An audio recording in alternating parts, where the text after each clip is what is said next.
দেশ তখন সব একেবারে একতাবদ্ধ ছিল। এই আন্দোলনটাকে যে যতভাবে দাবি করুক, আমি নিজে পার্টিকুলারলি আন্দোলনের সঙ্গে জড়িত ছিলাম। আমাদের লোকরা কাজ করেছে, মারা গেছে, তারা জেলে খেটেছে, বাইরে অপপ্রচার করা হয়েছে, এগুলো ডকুমেন্টারি এভিডেন্স আছে। আমি যেটুকু দেখেছি দেশের সমস্ত মানুষ এক হয়েছিল। আমার নিজের অভিজ্ঞতা মতে যারা আওয়ামী লীগের নেতা কর্মী ছিলেন অনেক সময়, বা আওয়ামী লীগ পরিবারের সন্তান, তারাও ইনডাইরেক্টলি তাদের পরিবারের মানে ভাইয়ের জন্য, বোনের জন্য, আত্মীয় স্বজনের জন্য তারাও রাস্তায় নেমেছিলেন। তারা এই সরকারের এই ধরনের কার্যকলাপগুলোকে তারা সমর্থন করেন। এই সমস্ত সকলে কিন্তু এক হয়ে একটা অন্তর্বর্তীকালীন সরকার গঠন করেছে, আমরাও ছিলাম।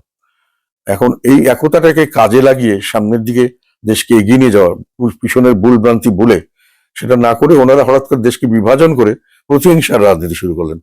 মানে অনেক আগের থেকে যে কাউকে কোনো অন্যায় করা হয়েছে সব মিলিয়ে একটা বড় ধরনের প্রতিহিংসার শুরু করলেন কিছু মানুষ, এবং অন্তর্বর্তীকালীন সরকার এটা সর্বাত্মকভাবে সহায়তা করলেন। এটার মধ্যে প্রতিহিংসার মধ্যে ছিলেন ওনাদের যারা যারা ওনার অভিভাবক বা তাদের যারা অভিভাবক বলে মনে হচ্ছে, ওনারাই বেশি জড়িত ছিলেন। কিন্তু প্রধান উপদেষ্টা এই এই কাজটা করতে গিয়ে উনি দেশকে এমন একটা পর্যায়ে এখন নিয়ে গেছেন, এইখান থেকে দেশকে উদ্ধার করে স্বাভাবিক হতে আনা বড় কঠিন